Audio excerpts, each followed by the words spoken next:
I'm Steph, and I recently had someone ask if you could put the Oru Kayak lake on your back in the backpack and ride your bike with it.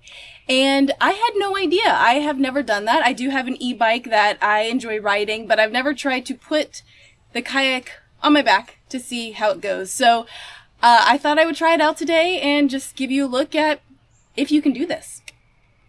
Let's give it a go.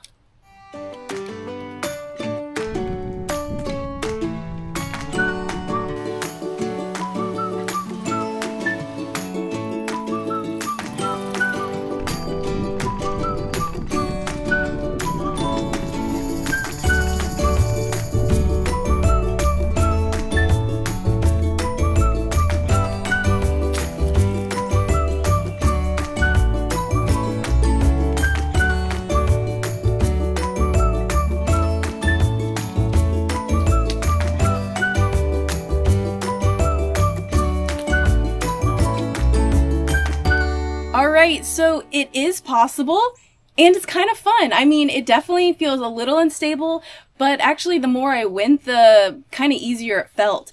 The helmet kind of pushes against the back a little bit, so I mean, safety first, helmet, but also it's a little uncomfortable.